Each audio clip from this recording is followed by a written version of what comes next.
చాలా మంచిది. దేవుని మహాకృపను బట్టి దేవుడు ఏర్పాటు చేసిన ప్రార్థన మందిరంలో మనం కొద్దిమందిగా ఇలా కూడుకొని ప్రార్థన చేయడానికి, స్తుతించడానికి దేవుడు మంచి అవకాశం ఇచ్చాడు.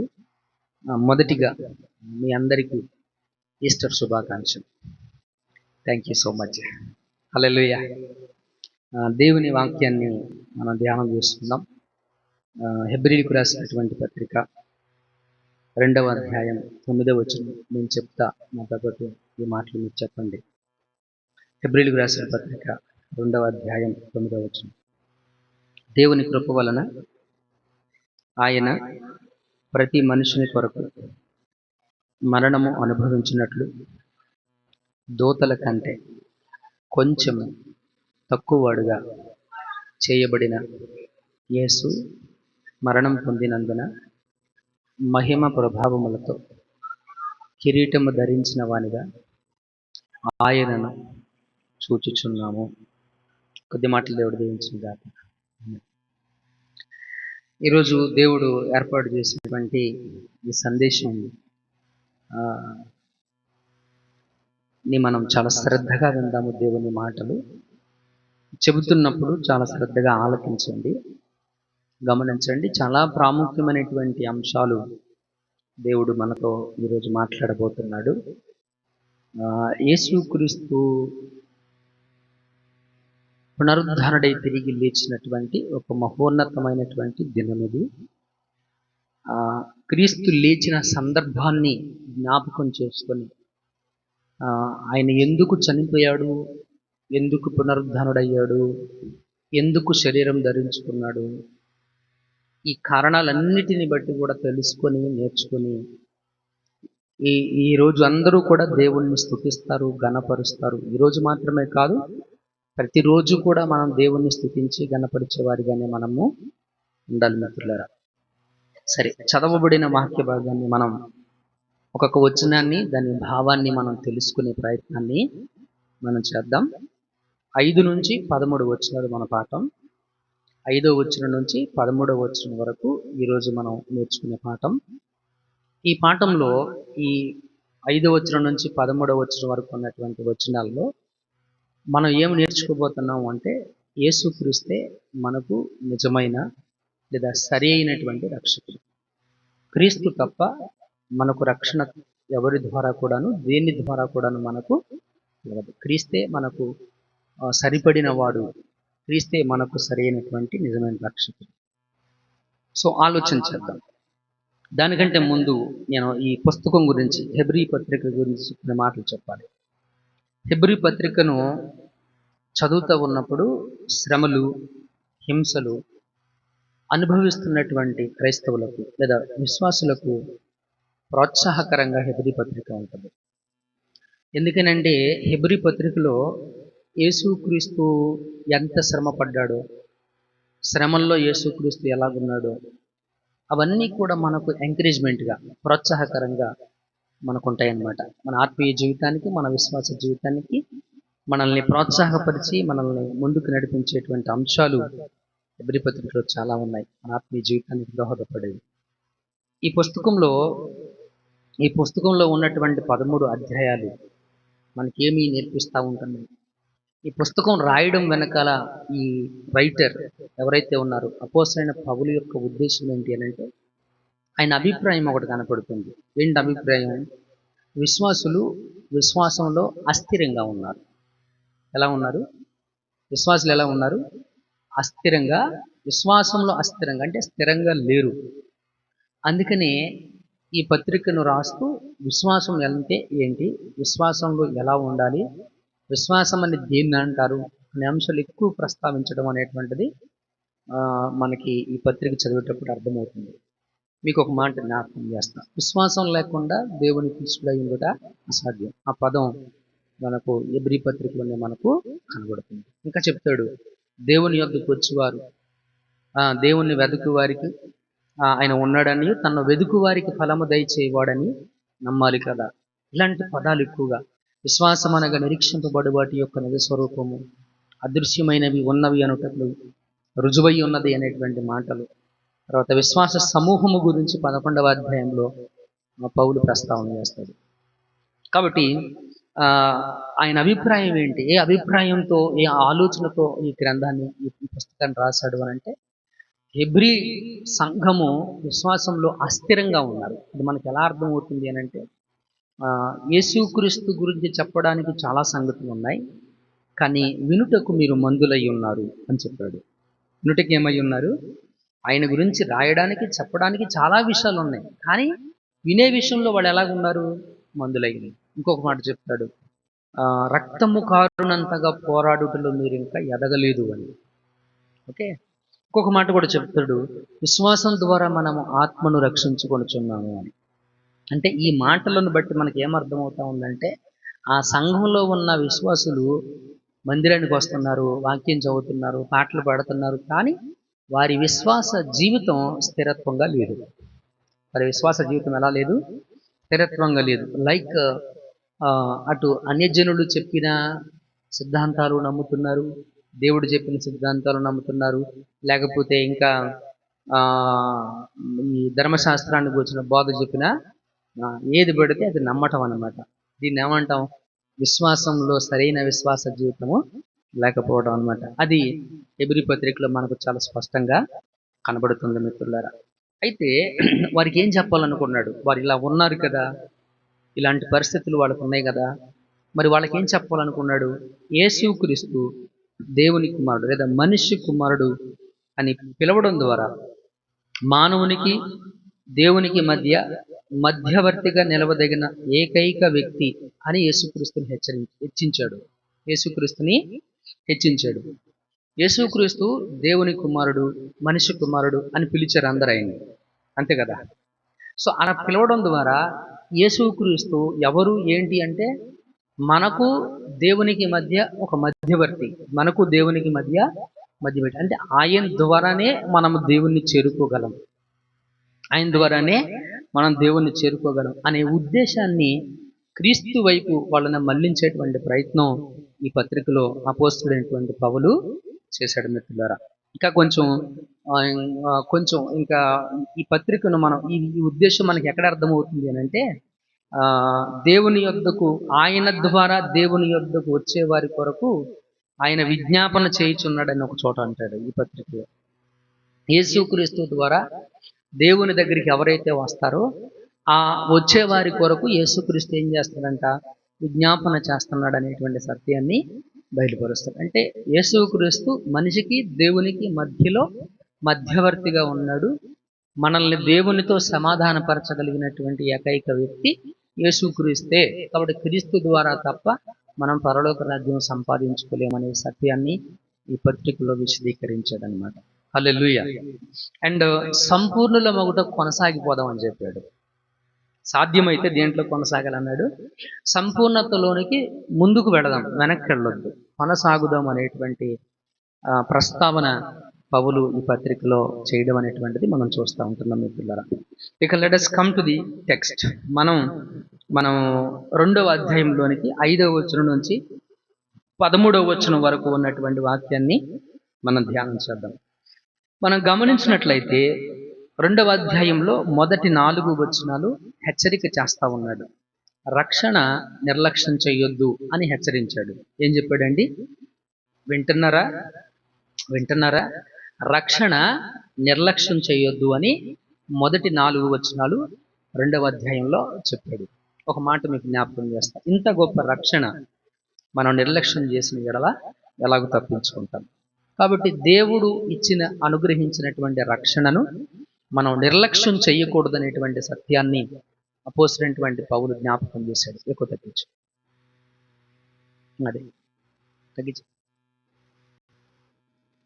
దేవుడిచ్చినటువంటి రక్షణను మనం నిర్లక్ష్యం చేయకూడదనేటువంటి సత్యాన్ని, జాగ్రత్తగా ఉండాలి, మనము వాక్యాన్ని వింటున్నాం కదా, మన రక్షణ జీవితాన్ని మనం కాపాడుకోవాలి, జాగ్రత్తగా ముందుకు కొనసాగాలనేటువంటి సత్యాన్ని మొదటి 4 వచనాల్లో చెప్పాడు.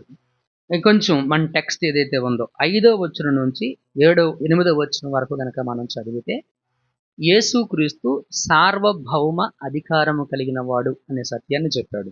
ఏం చెప్పాడండి? సార్వభౌమ అధికారం కలిగినటువంటి వాడు. మీరు ఒకసారి ఆలోచన చేయండి. ఆ మాటలు నేను చదువుతాను, మీరు గమనించండి. మనం మాట్లాడుచున్న ఆ రాబో లోకమును ఆయన దూతలకు లోబరచలేదు. మనం మాట్లాడుచున్నటువంటి రాబోవు లోకమును ఆయన దూతలకు లోబరచలేదు. పరలోక రాజ్యాన్ని పరలోక రాజ్యాన్ని రాజ్య అధికారాన్ని దేవుడు దూతలకు ఇవ్వలేదు. ఎవరికి ఇవ్వలేదు? దూతలకు ఇవ్వలేదు. మరి ఎవరికి ఇచ్చాడు? మనుష్య కుమారుడికి ఇచ్చాడు. ఎవరికి ఇచ్చాడు? మనుష్య కుమారుడికి. ఆ కింది వచ్చినట్లు చెప్తాడు, వినండి. అయితే ఒకడు ఒక చోట ఇలాగూ దృఢముగా సాక్ష్యం చెప్తా ఉన్నాడు. ఏమని? నీవు నరపుత్రుణ్ణి, ఆ మనుషుని జ్ఞాపకం చేసుకున్నటకు వాడు ఏపాటివాడు, నరపుత్రుని దర్శించుటకు వాడు ఏపాటివాడు. నీవు దూతల కంటే, దేవదూతల కంటే వాడిని కొంచెం తక్కువగా వాడిని చేసేటివి. మహిమ ప్రభావంతో వాని కిరీటం ధరింపజేసేటివి. నీ చేతి పనుల మీద వానికి అధికారం ఇచ్చితివి, అనుగ్రహించితివి. వాని పాదముల కింద సమస్తము ఉంచితివి. ఈ ఈ వచనంలో ఇది 8వ కీర్తన భాగం, దావీదు రాసినటువంటి కీర్తన. 8వ కీర్తనలో ఈ మాటలు మనకు కనబడతాయి మిత్రులారా. ఈ కీర్తన భాగంలో దావీదు యేసుక్రీస్తుని గురించి, ఆయన అధికారాన్ని గురించి, ఆయన సార్వభౌమ అధికారాన్ని గురించి ఎరిగినటువంటి వాడే ప్రవచనంగా 8వ కీర్తనలో చెప్పాడనమాట. ప్రవచనంగా 8వ కీర్తనలో చెప్పాడనమాట. ఈ వచనంలో మనం కొన్ని మాటలు చూడండి. వానికి అధికారం ఇచ్చేది. ఎవరు ఈ వాణి? నీవు వానికి అధికారం ఇచ్చావు, వానికి ఇచ్చావు, అతనికి ఇచ్చావు. ఆమె కాదు, అతనికి ఇచ్చావు, వానికి ఇచ్చావు అనే పదం దాదాపు 3 సార్లు మనం అక్కడ చూస్తూ ఉంటున్నాం. 3 సార్లు మనం చూస్తూ ఉంటున్నాం. వానికి కిరీటము ధరింపజేశాడు, సమస్తం మీద అధికారం ఇచ్చాడు, సమస్తం మీద అధికారం, సమస్తమును అతనికి లోబరిచాడు అనేటువంటి మాటలు ఈ మొదటి 5 నుంచి 8 వచనాల్లో మనకి కనబడుతుంది. ఇది యేసుక్రీస్తుని గురించి మాట్లాడుతున్నటువంటి మాటలు. ఇవి ఎవరి గురించి అండి? యేసుక్రీస్తుని గురించి మాట్లాడుతున్నటువంటి మాటలు. 5 నుంచి ఈ 8వ వచనం వరకు ఆ 3 వచనాలను మనం పరిశీలన చేస్తే యేసుక్రీస్తుకి సార్వభౌమ అధికారం ఉంది. ఏ అధికారం ఉంది ఆయనకి? సార్వభౌమ అధికారం అంటే అన్నిటి మీద ఆయనకి ఏముంది? అధికారం ఉంది. ఆయనకు దీని మీద అధికారం ఉంది, దీని మీద అధికారం లేదు అనడానికి ఏమీ కూడాను లేదు. సర్వ అధికారము పొంది ఉన్నాడు ఆయన. సమస్తం మీద అధికారాన్ని పొంది ఉన్నాడు. సమస్తం ఆయన పాదాల కింద ఉంది. కొలసీలకు రాసినటువంటి పత్రిక 1వ అధ్యాయం 15-16 వచనాలు చూడండి. ఆయన అదృశ్య దేవుని మహిమ స్వరూపి అయి సర్వ సృష్టికి ఆది సంభూతుడై ఉన్నాడు. ఎలయనగా ఆకాశమందున్నవియు భూమి యందున్నవియు దృశ్యమైనవి గాని అదృశ్యమైనవి గాని, అది సింహాసనములైనను ప్రభుత్వములైనను ప్రధానులైనను అధికారములైనను సర్వమును ఆయన యందు సృజించబడెను. సర్వమును ఆయన ద్వారాను ఆయనను బట్టి సృజించబడెను. ఆయన అన్నిటికంటే ముందుగా ఉన్నవాడు, ఆయనే సమస్తమునకు ఆధారభూతుడు. ఆమేన్.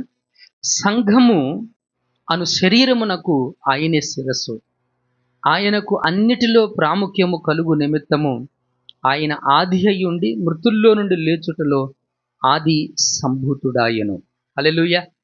ఈ భూమి మీద ఉన్నటువంటి అధికారాలు, మీరు ఒక ప్రధానమంత్రిని తీసుకోండి, ఒక ముఖ్యమంత్రిని తీసుకోండి, ఒక ఎమ్మెల్యేని తీసుకోండి, ఎవరినైనా తీసుకోండి. ఈ అధికారాలు ఎవరిచ్చారు వాళ్ళకి? మీరు కాదు ఇచ్చింది. ఓకే, నేను ఓటు వేస్తే గెలిచాడు అని నువ్వు అనుకుంటే నువ్వు పొరపాటు పడినట్లే. అర్థమవుతుందా? నేను ఓటు వేస్తే గెలిచాడు అని నువ్వు అనుకుంటే పొరపాటు పడినట్లే. ఓకే, అపోజిషన్ పార్టీకి కూడా ఓట్లు వేసిన వాళ్ళు ఉన్నారు. కాబట్టి నువ్వు ఓటు వేయడాన్ని బట్టి గెలవలేదు వాళ్ళు. God assigned them. ఇది మీలో ఎంతమంది నమ్మగలుగుతున్నారో నాకు తెలియదు, బట్ ఐ స్ట్రాంగ్లీ బిలీవ్, నేను ఖచ్చితంగా నమ్ముతున్నది దేవుని సార్వభౌమ అధికారం.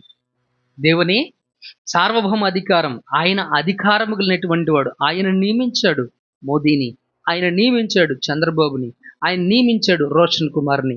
ఆయన ఏర్పాటు చేసుకున్నాడు అంతే. ఆయన నియమించాడు ట్రంప్ని, ఆయన నియమించాడు ఇంకొక అతన్ని, ఆయన నియమించాడు నెతన్యాని, ఆయన నియమించాడు. ఒక్కొక్క దేశం మీద నాయకులుగా దేవుడు వారిని నియమించాడు. అది దేవుని ఏర్పాటు.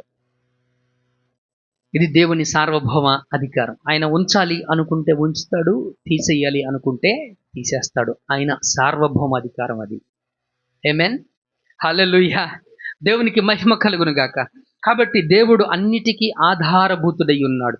ఆకాశమందున్నవి కానీ, భూమి యందున్నవి కానీ, దృశ్యమైనవి కానీ, అదృశ్యమైనవి కానీ, అవి సింహాసనములైన, ప్రభుత్వములైన, ప్రధానులైన, అధికారులైన సర్వము ఆయన యందు సృజించబడాను. ఆమేన్. కాబట్టి ప్రియమైనటువంటి దేవుని మిత్రులారా, యేసుక్రీస్తు ఎవరు ఏంటి అని అంటే, ఆయన అందరి మీద సార్వభౌమ అధికారము కలిగినటువంటి దేవుడైన ఆయన. ఒక మాట మత్తయి సువార్త 28వ అధ్యాయంలో ఆరోహణమవుతూ చెప్పినటువంటి మాట ఒక్కసారి చూడండి. ఆరోహణమై వెళ్ళటానికంటే ముందు ఒక మాట చెప్పాడు ఆయన. ఇలా చెప్పాడు ఆయన, 18వ వచనంలో చెప్పాడు, భూమి మీద నాకు సర్వ అధికారము ఇవ్వబడి ఉన్నది. ఏమని ఎక్కడంటే అది. అయితే యేసు వారి యొద్దకు వచ్చి, పరలోకమందును భూమి మీదను నాకు సర్వాధికారం. ఎక్కడంది? పరలోకమందును భూమి మీదను ఆయనకి ఏముందంట? సర్వాధికారం ఉన్నాయి. ఆయనకి సర్వాధికారం ఇవ్వబడింది మిత్రులారా. కాబట్టి ఈ సర్వాధికారి అయినటువంటి దేవుడు, మృతులలో నుంచి తిరిగి లేచినటువంటి దేవుడు, సార్వభౌమ అధికారము కలిగినటువంటి దేవుడు, ఇందాక హెబ్రీ పత్రికలో చెప్పినట్టుగా కిరీటము ధరించుకున్నటువంటి దేవుడు. ఎవరండినా? కిరీటము ధరించుకున్నటువంటి దేవుడు. మొదటి అధ్యాయం హెబ్రీలకు రాసిన పత్రిక చూడండి. మొదటి అధ్యాయం హెబ్రీలకు రాసిన పత్రిక 2వ వచనంలో, ఆ దినముల అంతమందు కుమారుని ద్వారా మనతో మాట్లాడెను. ఆయన కుమారుని సమస్తమునకు వారసునిగా నియమించను. ఆయన ద్వారా ప్రపంచములను నిర్మించను. ఏంటది? ఆయన ద్వారా ప్రపంచములను నిర్మించను. ఆయన నిర్మించాడు ప్రపంచాన్ని. ఆయన నిర్వహిస్తున్నాడు. నిర్మించాడు, నిర్వహిస్తున్నాడు. నిర్వహించటం అంటే నడిపిస్తున్నాడు. నడిపించేది ఆయన, నిర్మించింది ఆయన. అధిపతి ఆయన. ఎవరండి ఆయన? అధిపతి ఆయన. ఆ మాట 9వ వచనంలో మనకు కనపడుతుంది. మొదటి అధ్యాయం 9వ వచనంలో, నీవు నీతిని ప్రేమించితివి, దుర్నీతిని ద్వేషించితివి, అందుచేత దేవుడు నీ తోడి వారి కంటే నిన్ను హెచ్చించున్నట్లు ఆనంద తైలముతో అభిషేకించను. ఏం చేశాడంట ఆయన? ఆనంద తైలముతో అభిషేకించాడు. ఆయన నియమించాడు, అధిపతిగా నియమించాడు, రాజుగా నియమించాడు. రాబోవు కాలాన్ని, పరలోక రాజ్యాన్ని, రాబోవు రాజ్యాన్ని ఆయన మనుషుల చేతికి అప్పగించలేదు. ఆయన దేవదూతల చేతికి మీరు పరిపాలించిందని అప్పగించలేదు. మరి ఎవరికి అప్పగించాడు? మనుష్య కుమారుడైనటువంటి క్రీస్తుకి రాబోవు కాలాన్ని, రాజ్యాన్ని పరిపాలన చేయమని, దాని మీద ఆధిపత్యాన్ని ఇచ్చాడు. దాన్ని పరిపాలించడానికి ఆయన అభిషేకించాడు. రాబో కాలాన్ని పరిపాలించడానికి ఆయనను అభిషేకించాడు, రాజుగా అభిషేకించాడు. అందుకే ఆయనకి ఇవ్వబడినటువంటి పేరు క్రీస్తు. ఆ పదానికి అర్థం ఏంటి? అభిషక్తుడు, రాజు. అభిషక్తుడు అంటే అర్థం ఏంటి? రాజు. పరిపాలన ఆయనది, పరిపాలించబోయేవాడు ఆయనే. సర్వాధికారం కలిగినటువంటి వాడు, సార్వభౌమ అధికారం కలిగినటువంటి వాడు, ఆకాశములను భూమిని నిర్మించిన వాడు, ఆకాశములను భూమిని నిర్మించిన వాడు, కిరీటము ధరించినటువంటి వాడు, కిరీటము ధరించినటువంటి వాడు, ఒక అధికారిగా నియమితమైనటువంటి వాడు నీ కోసం ఏం చేశాడు? ఆయన ఏం చేశాడు? నువ్వేం చేసావన్నది పక్కన పెట్టు. నువ్వేం చేసినా అది సున్నా. మనం ఏం చేసినా అదేంటి? అది సున్నా. ఆయన ఏం చేశాడన్నదే గొప్ప విషయం. ఆయన ఏం చేశాడన్నదే గొప్ప విషయం. మిత్రులారా గమనించండి, ఆయన ఏం చేశాడు అన్నది 9 నుంచి 13 వచనాలు చెప్పాడు. రక్షణ విషయంలో జాగ్రత్తగా ఉండండి మొదటి 4 వచనాల్లో చెప్పి, 5వ వచనం నుంచి 8వ వచనం వరకు యేసుక్రీస్తు అనే వ్యక్తి సార్వభౌమ అధికారం కలిగినటువంటి వాడు. ఆయన ఆకాశములను నిర్మించినటువంటి వాడు, సృష్టిని కలుగజేసినటువంటి వాడు, ఆయన అభిషేకించబడినటువంటి వాడు, అధిపతిగా నియమించబడినటువంటి వాడు, కిరీటము ధరించుకున్నటువంటి వాడు, సార్వభౌమ అధికారము కలిగినటువంటి వాడు క్రీస్తు. ఆ క్రీస్తు నీ కోసం ఏం చేశాడు, నీకోసము ఏం చేశాడు అనేటువంటి అంశాలు మూడు మాటలు క్లుప్తంగా నేర్చుకునే ప్రయత్నం చేద్దాం మిత్రులారా. ఏం చేశాడు అనేటువంటి విషయాలు, ఏమి చేశాడు ఆయన? ఈ సార్వభౌమ అధికారము కలిగినటువంటి క్రీస్తు, కిరీటము ధరించినటువంటి క్రీస్తు, అభిషేకించబడినటువంటి క్రీస్తు, రాజుగా ఉన్నటువంటి క్రీస్తు మనల్ని తన రాజ్యంలోనికి తీసుకుని వెళ్ళటానికి, మనము తన రాజ్యం నుంచి దూరం కాకుండా, తన నుంచి దూరం కాకుండా చేసుకోవడానికి ఆయన మన కోసం ఏమి చేశాడు అనేటువంటి సత్యాలు మూడు మొక్కలు, 3 మాటల్ని మనం నేర్చుకునేటువంటి ప్రయత్నాన్ని మనము చేద్దాం మిత్రులారా. చదవండి, 9వ వచనంలో మనకు కనబడతా ఉందన్నమాట. దేవుని కృప వలన ఆయన ప్రతి మనుషుని కొరకు మరణము అనుభవించున్నట్లు దోతల కంటే కొంచెము తక్కువ వాడుగా చేయబడిన యేసు మరణము పొందినందున మహిమ ప్రభావములతో కిరీటము ధరించిన వానిగా ఆయనను చూచుచున్నాము. ఏం చేశాడు యేసుక్రీస్తుని కోసం? ఏం చేశాడు? ఆయన కృప వలన, దేవుని కృప వలన, దేవుని కృప వలన ప్రతి మనుషుని కొరకు, ఎవరి కోసం? ప్రతి మనుషుని కొరకు మరణం అనుభవించినట్లు దేవదూతల కంటే లేదా దోతల కంటే కొంచెం తక్కువ వాడిగా చేయబడ్డాడు. ఏం చేశాడు ఆయన? దోతల కంటే కొంచెం తక్కువ వాడిగా చేయబడ్డాడు. ఎందుకు? మన కోసము, మనందరి కోసం మరణము అనుభవించడానికి, మనందరి కోసం మరణాన్ని అనుభవించటానికి. ఐ డోంట్ నో మీలో ఎంతమంది ఈ సత్యాన్ని అంగీకరించగలుగుతున్నాడు? యేసుక్రీస్తు చనిపోయాడు అని అంటే ఆయనకి సరదా పుట్టి చనిపోలా, ఆయనకు ఆనందం కలిగి చనిపోలా. ఆయన చనిపోవడానికి ప్రధాన కారణము దేవుని కృప. ఆయన చనిపోవడానికి ప్రధాన రెండవ కారణము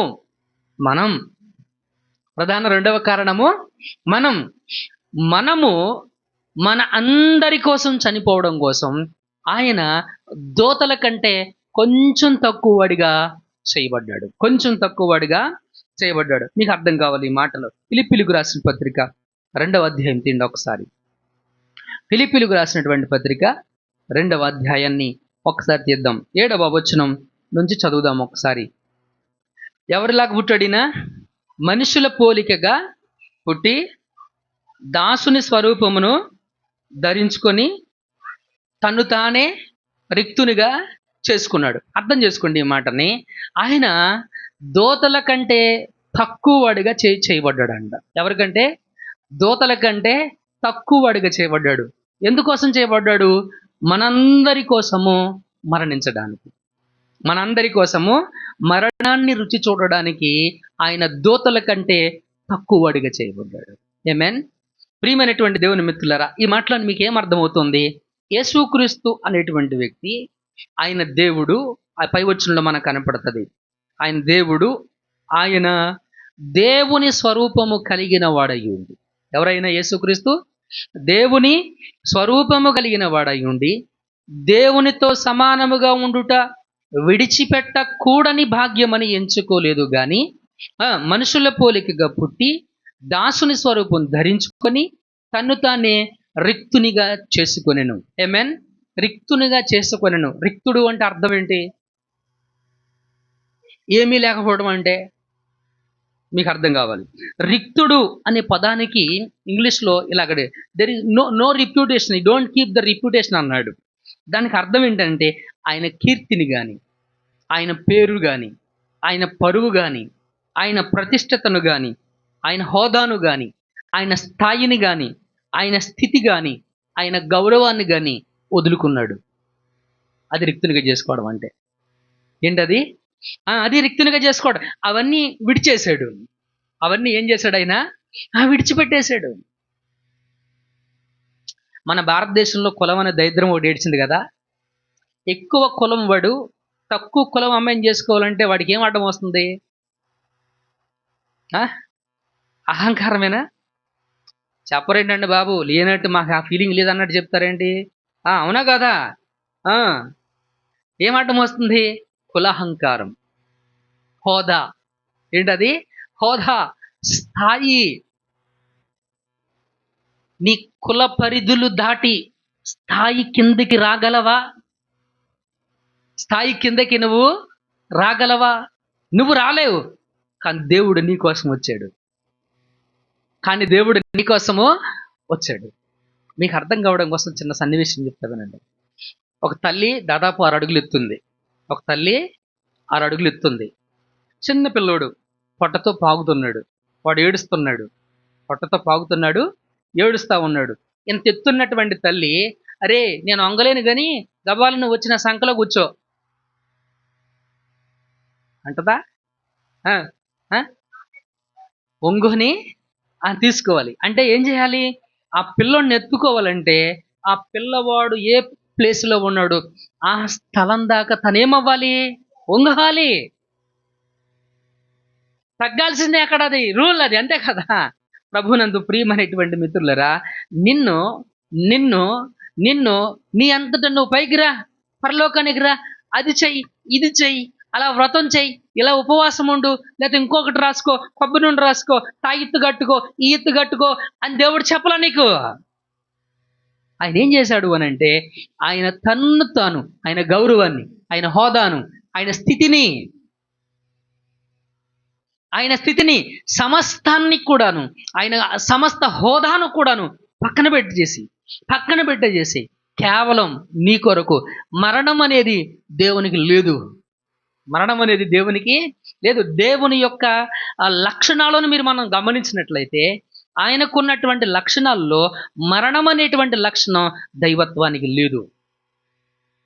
ఆయనకి లేదు కాబట్టి ఆయన మరణించడానికి అవకాశం లేదు. అయినా సరే ఆయన ఆ తత్వం తన దగ్గరికి లేకపోయినప్పటికీ కూడాను నీ కోసము తన్ను తాను తగ్గించుకున్నాడు. నీ కోసము తన్ను తాను, ఆయన దైవత్వపు హోదాను పక్కన పెట్టేశాడు. ఆయన గౌరవాన్ని పక్కన పెట్టి తన్ను తాను తగ్గించుకొని రిక్తునిగా చేసుకున్నాడు.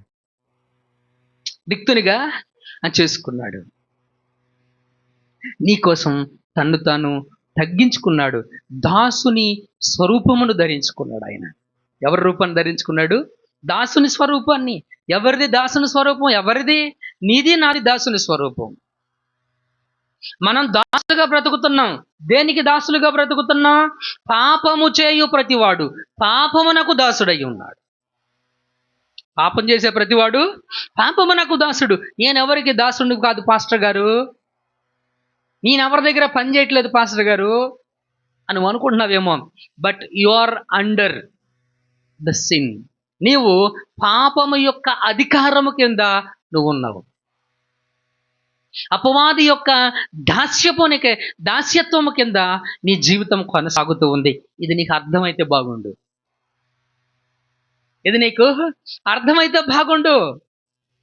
ఇప్పుడు నీ దాస్యపు తత్వం నుంచి నిన్ను విడిపించి నిన్ను ఆయన మహిమలోకి తీసుకుని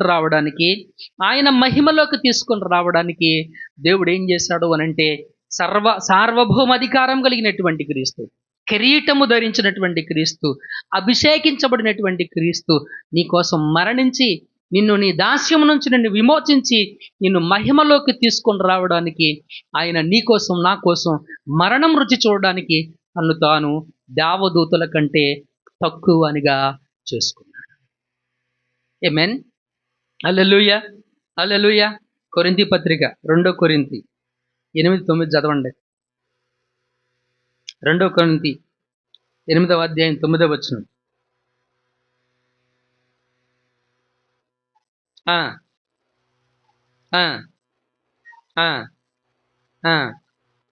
ఆయన ధనవంతుడయ్యుండియు మీరు తన దారిద్ర్యము వలన ధనవంతులు కావాలని మీ నిమిత్తము దరిద్రుడాయను. ఆయన ఎందుకు దరిద్రుడయ్యాడు? నీ నిమిత్తము. చూడండి, ఆయన ముఖం మీద ఉమ్మేస్తే ముఖం దాచుకున్నాడు. ఆయన కొరడాలతో కొడితే వద్దు అని కొరడాలను పట్టుకొని ఆయన వెదురు తిరిగాడా? ఆయన లేదే. ఎందుకు అంతగా తనను తాను మరణానికి అప్పగించుకున్నాడు? ఎందుకు ఆ దరిద్రం అనుభవించటం ఆయనకు అవసరమా? ఆయనకి ఏమాత్రం అవసరం లేదు. కానీ ఎవరి కోసం దాన్ని అనుభవించాడు? ఆయన దరిద్రాన్ని అనుభవించింది ఎవరి కోసం? నిన్ను ధనవంతుడిని చేయడానికి. ఆమేన్, హల్లెలూయా. దేవునికి మహిమ కలుగును గాక. ప్రియమైనటువంటి దేవుని సంగమా, ఇంతగా దేవుడు ఎందుకు తగ్గించుకున్నాడు? ఇంతగా ఎందుకు దాసుని స్వరూపాన్ని ధరించుకున్నాడు? ఇంత దారిద్ర్యాన్ని దేవుడు ఎందుకు అనుభవించాడు అని అంటే మీకు అర్థమవుతుంది. హెబ్రీ పత్రికలకు రండి ఇప్పుడు ఒకసారి. హెబ్రీలకు రాసినటువంటి పత్రిక 2వ అధ్యాయంలోనికి ఒక్కసారి రండి మిత్రులారా. ఇలా చెప్పాడు, 10వ వచనంలో ఇలా చెప్పాడు, ఎవని నిమిత్తము సమస్తము ఉన్నవో, ఎవని వలన సమస్తము కలుగుచున్నవో, ఆయన అనేకులైన కుమారులను మహిమకు తెచ్చుచుండగా. ఎందుకోసమంట? ఎందుకంట? కుమారులను మహిమలోకి తీసుకురావడం కోసం. కుమారులను మహిమలోకి తీసుకురావడం కోసం, నిన్ను ఆయన మహిమలోకి తీసుకురావడం కోసం ఆయన తను తగ్గించుకున్నాడు. నిన్ను మహిమలోకి తీసుకురావడం కోసం, ఆయన నిన్ను మహిమలోకి తీసుకురావడం కోసం దేవదూతుల కంటే తక్కువనిగా చేసుకున్నాడు. నిన్ను మహిమలోకి తీసుకురావడం కోసం ఆయన దరిద్రాన్ని అనుభవించాడు. నిన్ను మహిమలోకి తీసుకురావడం కోసము ఆయన దాసుని స్వరూపాన్ని ధరించుకున్నాడు. నీకోసం దేవుడు ఇంతగా తాపత్రయపడ్డాడు. దేవుడు నీకోసం ఇంతగా ఆలోచించాడు. దేవుడు నీకోసం ఇంతగా వేదన పడ్డాడు. ఈ సత్యం మీ హృదయాలకి, మీ గుడ్డి హృదయాలకి అర్థమైతే ఎంత బాగుండని నా మనసులో వేదన పడుతున్నా నేను. ఆమేన్, హల్లెలూయా. ప్రియులారా గమనించండి, నిన్ను మహిమల్లోకి తెచ్చుటకు 11వ వచనం చదవండి. ఇంకో మాట చెప్తాడు అక్కడ, పరిశుద్ధ పరచు వారికిని పరిశుద్ధ పరచబడు వారికిని ఒకటే మూలం. ఒకడే మూలం. దేనికంట? నిన్ను మహిమలోకి తేవడం మాత్రమే కాదు, నిన్ను పరిశుద్ధపరచడానికి. దేనికండి? నిన్ను పరిశుద్ధపరచడానికి. ఆయన అంటాడు, నేను పరిశుద్ధుడను గనుక మీరు కూడా రైట్. ఆమేన్. నిన్ను పరిశుద్ధపరిచేవాడు ఆయనే. నీ అంతటా నీవు, నీకై నిన్ను నువ్వు పరిశుద్ధపరచుకోలేవు. నిన్ను పరిశుద్ధపరచువాడు దేవుడే. ఆమేన్, హల్లెలూయా. కాబట్టి ఎందుకు దేవుడు దేవదూతల కంటే తక్కువవాడిగా చేయబడ్డాడు? ఎందుకు దాసుని స్వరూపాన్ని ధరించుకున్నాడు? ఎందుకు రిక్తుని చేసుకున్నాడు అనంటే నిన్ను మహిమలోకి తెచ్చుటకునో, నిన్ను పరిశుద్ధతలోనికి తెచ్చుటకునో యేసుక్రీస్తు తన్ను తాను అంతగా రిక్తునిగాను దాసునిగాను ఆయన దాసుని స్వరూపముగాను శరీరమును దేవదూతల కంటే తక్కువనిగాను తన్ను తాను చేసుకున్నాడు. మిత్రులారా, అంతగా దేవుడు నీ కొరకు తగ్గించుకున్నాడు. అంతగా దేవుడు నీ కొరకు తగ్గించుకున్నాడు. మనం అంటాము నేను ఎందుకు ఊరుకోవాలండి? నన్ను ఎవరండి ఆవిడ అనడానికి? మా అత్తగారా? మా అత్తగారు అయితే నన్ను అంటదా? ఎందుకు అనాలి? వాడెవడండి నన్ను అనడానికి? What kind of Christianity are you living in this world? నువ్వేం క్రైస్తవ్యం? అదేం క్రైస్తవ్యం? అది క్రీస్తు నేర్పిన పాఠమా? క్రీస్తు అలా ఉండమన్నాడా? క్రీస్తు అలా చేయమన్నాడా? తన్ను తాను తగ్గించుకున్నవాడు హెచ్చించబడతాడు అని దేవుని వాక్యం చాలా స్పష్టంగా తెలియజేస్తా ఉంది. మిత్రులారా, మరొక మాట చదవండి. ఇంకో మాట చెప్పాడు అక్కడ 13వ వచనంలో చెప్పాడు, నేను ఆయన నమ్ముకొని ఉందును, ఇదిగో నేనును దేవుడు నాకు ఇచ్చిన పిల్లలు. ఎందుకు యేసుక్రీస్తు తన్ను తాను తగ్గించుకున్నాడు? ఎందుకు యేసుక్రీస్తు తను రిక్తునిగా చేసుకున్నాడు? ఎందుకు యేసుక్రీస్తు దాసుని స్వరూపాన్ని ధరించాడు?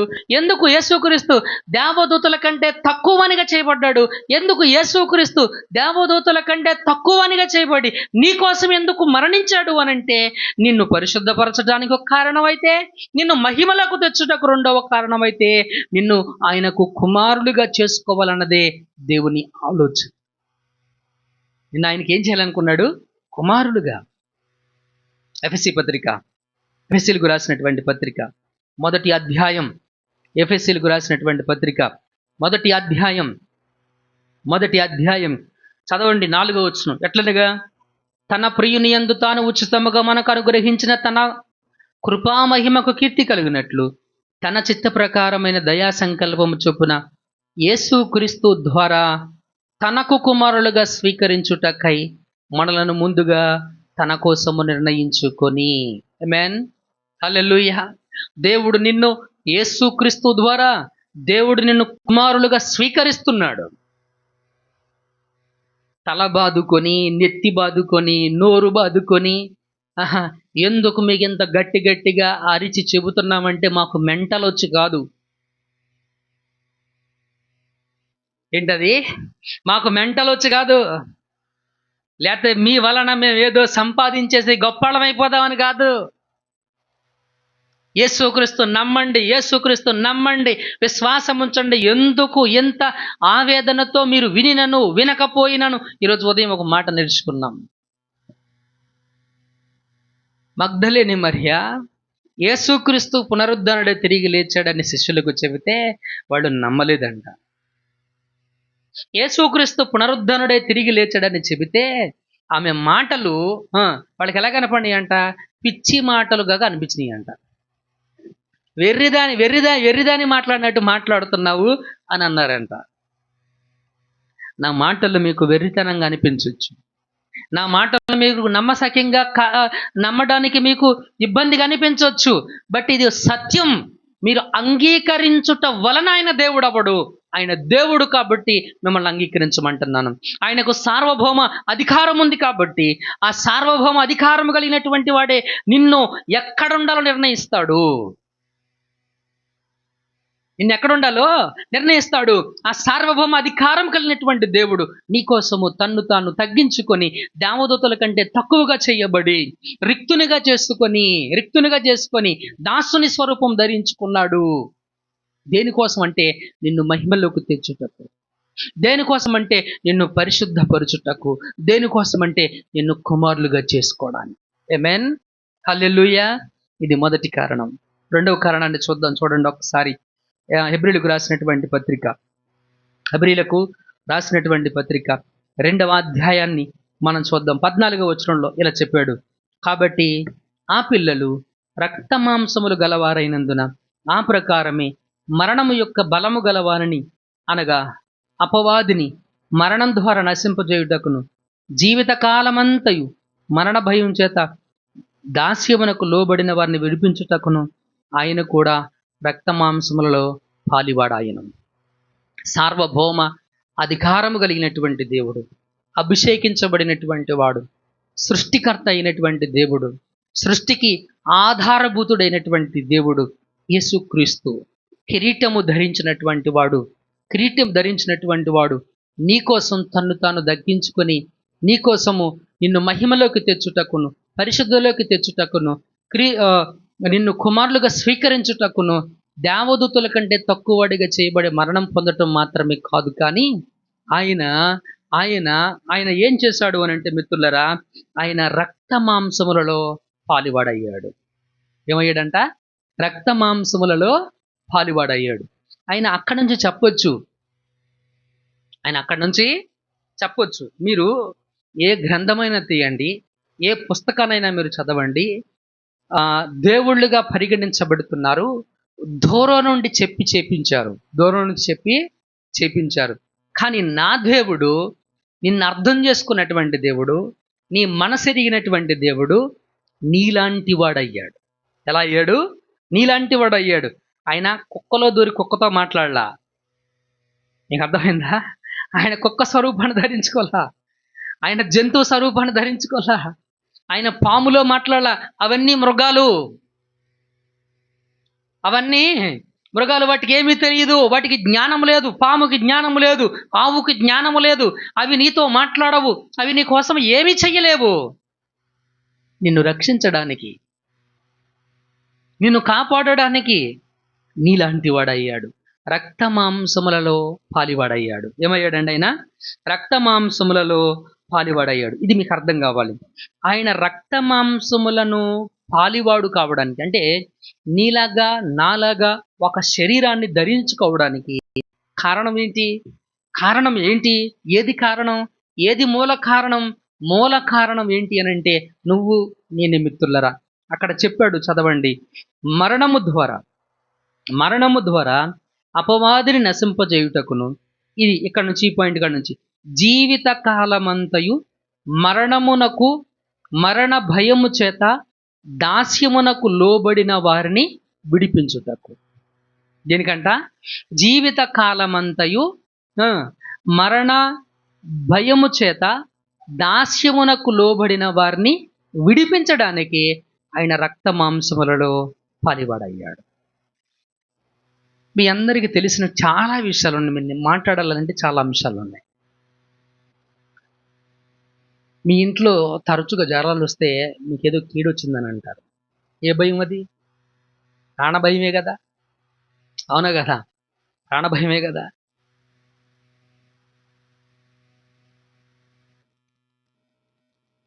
వాస్తు సరిగ్గా లేదని, ఆరోగ్యం బాగోట్లేదని భయంతో ఇల్లు వదిలిపెట్టి వెళ్ళిపోయిన వాళ్ళు ఉన్నారు.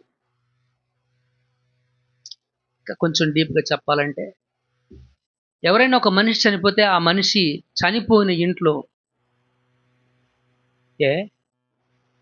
ఏంటది? ఇది ఏ భయం? ఇది కాదా చావు భయం? ఇవన్నీ చావు భయం కదా.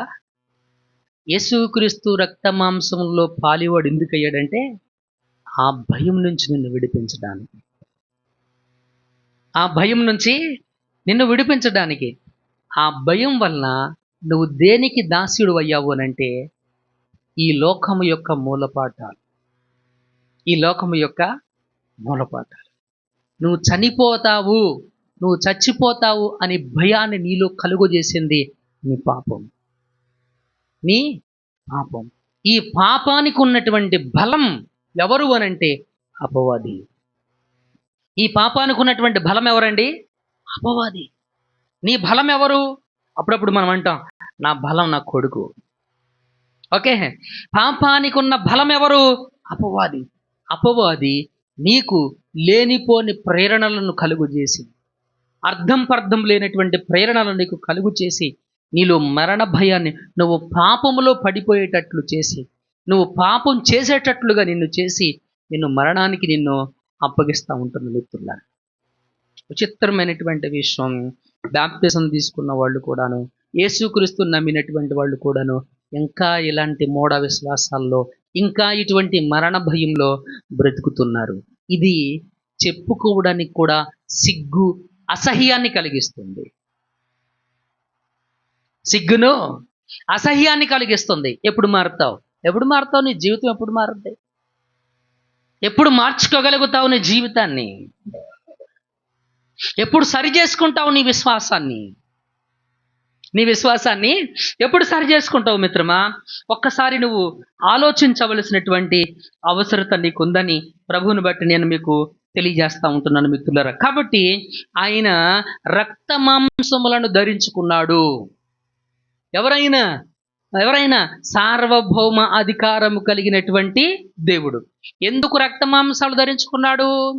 జీవితకాలం నీకున్న మరణ భయం చేత నీవు దాస్యానికి లోబడి ఉన్నావు. నీ దాస్యత్వము నుంచి విడిపించడానికి, నీకు విమోచన కలుగు చేయడానికి యేసుక్రీస్తు రక్త మాంసములను ధరించుకున్నాడు. ఇక్కడ ఇల్లు ఎందుకు కట్టానో తెలుసా మీకు? తెలుసా మీకు? ఎవరికైనా మాట్లాడరేంటండి? అదొకటే, ఇంకా అన్నీ ఏమి లేవుగా. అందుకు కాదు అమ్మా, అది మీ విశ్వాసానికి నేను ఒక మాదిరిగా ఉండాలని, మీ విశ్వాసానికి నేను ఒక ఎగ్జాంపుల్గా ఉండాలని. That is why. అందుకని ఆ బాత్రూమ్ తీసుకెళ్ళి ఆడపడేసాం, ఆ సెప్టిక్ ట్యాంక్ తీసుకెళ్ళి ఆడపడేసాం, ఆ రూమ్ కూడా తీసుకెళ్ళి అక్కడే ఆ మూలకే తీసుకెళ్ళి పెట్టాం. ఎందుకు తెలుసా? మీలో ఉన్నటువంటి ఆ అవిశ్వాసం. ఏ అవిశ్వాసం? ఇంకా ఈశన్యాన్ని, వాస్తుని, ఇంకా శాస్త్రాన్ని నమ్ముతూ అవివేకంలో, అజ్ఞానంలో జీవిస్తున్నటువంటి మీ భక్తి జీవితానికి ఒక మాదిరి కావాలి. ఒక ఎగ్జాంపుల్ కావాలి. ఎబ్రీ పత్రికారుడు ఇలాగే చెప్తాడు, ఈ మాట చెప్తాడు, నాకు చాలా ఇష్టమైనటువంటిది. ఐ డోంట్ నో మీలో ఎంతమంది నా విశ్వాస జీవితాన్ని పరిశీలిస్తున్నారో, నన్ను చూస్తున్నారో నాకైతే తెలియదు. చూడండి ఒక్కసారి 13వ అధ్యాయం, ఎబ్రీలకు రాసినటువంటి పత్రిక 13వ అధ్యాయము ఇలా చెప్పాడు మిత్రులారా.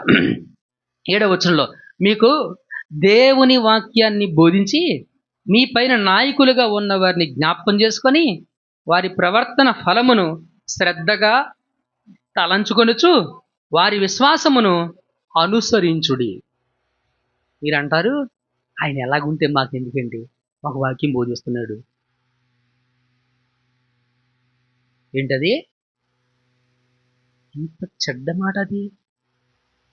అది మంచి మాట అనుకుంటున్నారా?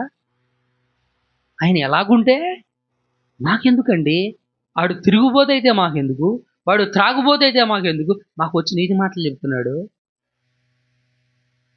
అలాంటి వాడిని మీరు సహిస్తారేమో, నేను సహించలేను. ఓకే, అల్టిమేట్గా సరే నా సంగతి పక్కన పెట్టండి, దేవుడు అస్సలు సహించడు. దేవుడు అస్సలు అసహించడు. ఓ గుడ్డివాడు మరో గుడ్డివానికి దర్శి పెడతాడా? చెప్పరేంటండి బాబు, చూపిస్తాడా? Could it possible? I don't know. You have to observe the lifestyle what Sunil Kumar is living. Yes, Sunil Kumar అనేటువంటి వ్యక్తి జీవిస్తున్న జీవితాన్ని, ప్రవర్తనను, విశ్వాసాన్ని పరీక్షించవలసినటువంటి అవసరం సంఘానికి ఉంది. సంఘానికి ఉంది. కనుక ప్రియమైనటువంటి దేవుని సంగమా, ఆయన ఎందుకు రక్త మాంసములు ధరించాడు అనంటే, ఇదిగో నీవు మరణ భయం నీలో ఉంది, చావు భయం నీలో ఉంది, చచ్చిపోతావన్న భయం నీలో ఉంది. ఆ భయం వల్ల నువ్వు దాస్యానికి లోబడుతున్నావు, ఆ భయం వల్ల అపవాదికి లోబడుతున్నావు, ఆ భయం వల్ల నువ్వు పాపం చేస్తున్నావు, ఆ భయం వల్ల దేవునికి వ్యతిరేకమైనటువంటి పనులు, దేవునికి విరుద్ధమైనటువంటి జీవితాన్ని నువ్వు జీవిస్తూ ఉంటున్నావు. అందుకే ఆ భయాన్ని తొలగించి దేవునికి విరోధమైన జీవితాన్ని, ఆ దాస్యత్వం నుంచి నిన్ను విడిపించి నిన్ను మహిమలోకి తెచ్చుటకును, నిన్ను పరిశుద్ధపరచుటకును, నిన్ను కుమారులుగా స్వీకరించుటకును ఆయన దేవదూతల కంటే తక్కువ వాడిగా చేయబడి తన్ను తాను తగ్గించుకొని ఆయన గౌరవాన్ని, ఆయన హోదాను, ఆయన స్థాయిని పక్కన పెట్టేసి రక్త మాంసములలో పలివాడయ్యాడు. ఆమేన్, హల్లెలూయా. దేవునికి మహిమ కలుగునుగాక. ప్రియమైనటువంటి దేవుని సంగమా, ఒక వచనాన్ని మనం చదువుదాం మిత్రులారా. కీర్తనల గ్రంథం 89:48 చదవండి. 89:48. మరణము చూడక బ్రతుకు నరుడెవరు? పాతాళము యొక్క వశము కాకుండా తన్ను తాను తప్పించుకొనగలిగిన వాడు. ఇప్పుడు చెప్పండి, ఈ వాక్య ప్రకారం నీ జీవితం ఏంటి? 89వ కీర్తన 48వ వచనం ప్రకారం మానవుని యొక్క జీవితం ఏంటి? మానవుని యొక్క జీవితం ఏంటి? మానవుని యొక్క గమ్యం ఏంటి? మానవుని యొక్క దుర్దశ ఏంటి? మానవుని యొక్క దుర్దశ ఏంటంటే మరణాన్ని తప్పించుకోలేడు. అది తప్పించడానికి యేసుక్రీస్తు రక్త మాంసంలో బలివాడయ్యాడు. ఆమేన్, హల్లెలూయా. 3వ మాటను మనం చూద్దాం, చదవండి మిత్రులారా. 3వ మాటను హెబ్రీలకు రాసినటువంటి పత్రిక 2వ అధ్యాయము 17వ వచనం చెప్తా ఉంది. ఆ మాట చదవండి ఒకసారి. కావున ప్రజలు పాప పరిహారము కలుగజేయుటకే దేవుని సంబంధమైన కార్యముల్లో కనికరమును నమ్మకము గల ప్రధాన యాజకుడకు నిమిత్తము అన్ని విషయముల్లో ఆయన తన సహోదరుల వంటి వాడు కావలసి వచ్చింది. ఆమేన్, హల్లెలూయా. చెబుదాం ఇప్పుడు. సార్వభౌమ అధికారము కలిగినటువంటి క్రీస్తు, నిన్ను నన్ను కలుగజేసినటువంటి క్రీస్తు, సృష్టికి ఆధారభూతుడైనటువంటి క్రీస్తు, అభిషేకించబడినటువంటి క్రీస్తు, కిరీటము ధరించినటువంటి క్రీస్తు, నిన్ను నన్ను ఆయన మహిమలోకి తెచ్చుటకును, ఆయన పరిశుద్ధతలోకి తెచ్చుటకును, ఆయన ఆ, ఆయన ఆయనకు కుమారులుగా స్వీకరించుటకును నీలో నాలో ఉన్నటువంటి మరణ భయాన్ని తొలగించి మరణ భయాన్ని తొలగించి దాస్యత్వము నుంచి విడిపించి నన్ను ఆయన మహిమలోకి తీసుకుని వెళ్ళటానికి దేవదూతల కంటే కొంచెం తక్కువడిగా చేయబడ్డాడు. రక్త మాంసములను ధరించుకున్నాడు. And one more thing is that ఆయన నమ్మకమైన కనికరమును నమ్మకమైన ప్రధాన యాజకుడయ్యాడు. ఏమయ్యాడండి? నమ్మకమును కనికరము కలిగినటువంటి ప్రధాన యాజకుడయ్యాడు. ఏమయ్యాడు? మీకు కాలు మీద పొక్కులు వచ్చినాయి అనుకోండి, ఎక్కడికి వెళ్తారు? జోక్ ఆపండి. ఎక్కడికి వెళ్తారు చెప్పండి? మీరు జోకులు ఇస్తే నేను నమ్మను. నిజం చెప్పాలి. తాయిత్తులు కట్టుకుంటారు. దురాయి గడ్డ దురాయి ఏంటయి?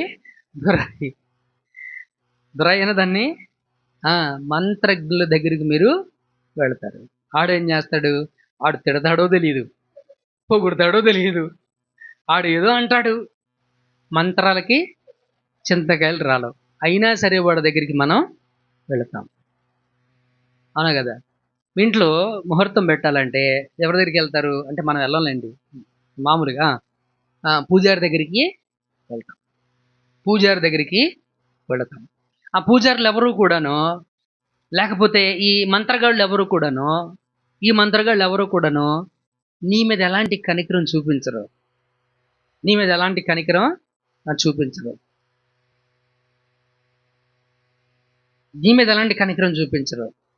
నీ పట్ల ఎలాంటి నమ్మకత్వాన్ని కనుబరచరు.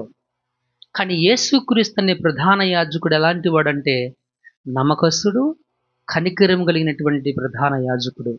నువ్వు ఆయన దగ్గరికి వస్తే ఆయన దగ్గర నమ్మకత్వంగా ఉంటాడైనా, అలాగే నీ మీద కనికరం చూపిస్తాడైనా. యేసుక్రీస్తు మిమ్మల్ని ప్రేమించినట్టు ఏ కాపరి మిమ్మల్ని ప్రేమించలేడు, ఇంక్లూడింగ్ మీ. పొద్దున మీరందరూ ప్రార్థనకు రానందుకు మీ అందరినీ కొట్టాలనిపించింది నాకు. నిజమే, నాకు కోపం వచ్చిందా లేదా? కానీ యేసుక్రీస్తు అలా చేయడు. It's really, I'm true. నేను నిజం చెప్తున్నా. ఉదయం మీరు రానందుకు నేను చాలా బాధపడ్డా. ఏం చేయాలి వీళ్ళని అని అనిపించింది, కోపం వచ్చింది. కానీ యేసుక్రీస్తు అలా చేయడు. నా స్థానంలో యేసుక్రీస్తుంటే అలాగా చేయడు. ఆయన మిమ్మల్ని అర్థం చేసుకున్నంతగా ఏ మానవుడు మిమ్మల్ని అర్థం చేసుకోలేడు. ఆమేన్, హల్లెలూయా. ఆయన మిమ్మల్ని అర్థం చేసుకున్నంతగా ఏ కాపరి, ఏ మానవుడు కూడాను మిమ్మల్ని అర్థం చేసుకోలేడు మిత్రులారా. అందుకే ఆయన నమ్మకస్తుడు. ఆయన ఎవరండి? నమ్మకస్తుడు. ఆయన కనికరము కలిగినటువంటి వాడు. ఆయన ఎవరండి? కనికరము కలిగినటువంటి ప్రధాన యాజకుడు. ప్రధాన యాజకుడికి 5 పనులు ఉంటాయి. ప్రధాన యాజకుడికి ఎన్ని పనులు ఉంటాయి? 5 పనులు. ఒక్కొక్క పని చెప్తామనండి. 1, బలి అర్పించడం. ఒకటేంటది? బలి దేనికి? పాప పరిహారార్థం నిమిత్తం. ఓకే, 1 బలి అర్పించటం. 2 అతి పరిశుద్ధ స్థలానికి వెళ్ళడం. రెండోది ఏంటండి? అది అతి పరిశుద్ధ స్థలానికి వెళ్ళడం. 3 మధ్యవర్తి. 3 ఏంటండి? అది మధ్యవర్తి. దేవునికి మీకు మధ్య మధ్యవర్తిగా ఉండడం. దేవునికి మీకు మధ్యవర్తిగా ఉండడం. మీరు చెప్తారు, అయ్యా నాకు ఆ కష్టం ఉంది, నాకు ఈ కష్టం ఉంది, ఇంట్లో ఆ బాధ ఉంది, ఈ బాధ ఉంది. ప్రధాన యాజకుడు ఏం చేస్తారంటే, తండ్రి పలానావిడి బాధపడుతుంది, మీరు కృప చూపించు. మధ్యవర్తి. నీ మాటలు ఆయనకి, ఆయన మాటలు నీకు జారవేయటం, మధ్యవర్తి. అలాగే నాలుగవది విజ్ఞాపన చేయడం. ఏంటది? విజ్ఞాపన చేయడం. 4 పనులు నేర్చుకున్నాం. ప్రధాన యాజకుడు చేసేటువంటి 4 పనులు: బలులు అర్పించడం, అతి పరిశుద్ధ స్థలానికి వెళ్ళడం, మధ్యవర్తిగా ఉండడం, ప్రార్థన లేదా విజ్ఞాపన చేయడం.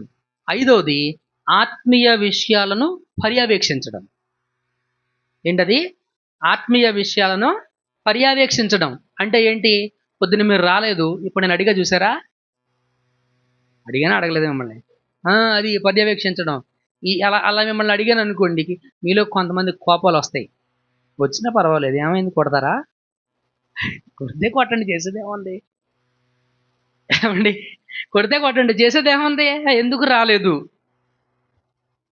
ఎందుకంటే మీ ఆత్మీయ సంబంధమైనటువంటి విషయం మీ ప్రార్థనకు రాకపోవడం అనేది, మీరు కునికి నిద్రపోవడం అనేటువంటిది బుద్ధిలేని కన్యకలు చేసినట్టు ఉంది. అది ఎవరు చేసినట్టు ఉంది? అది బుద్ధిలేని కన్యకలు చేసినట్టు ఉంది. అది మీ క్షేమం కొరకే. మీరు రావడం వల్ల నాకేం ప్రయోజనాలు ఏమీ లేవు. ఉన్నాయా? నాకేమైనా ప్రయోజనాలు ఉన్నాయా? నాకేమీ లేవు. నీకోసం నువ్వు రావాలి. ఈ ఐదు పనులు ప్రధాన యాజకుడు చేస్తాడు. ఈ 5 పనులు ప్రధాన యాజకుడు చేస్తాడు మిత్రులారా. అందుకనే పేతురు అంటాడు, మీ ఆత్మలకు కాపరి అయినా అని చెప్పాడు. దేనికి కాపరి అయినా? ఆత్మలకు కాపరి అంటే ఏం చేస్తాడు ఆయన? మీ ఆత్మలను పర్యవేక్షిస్తూ ఉంటాడు ఆయన. ఆమేన్. దేవునికి మహిమ కలుగును గాక.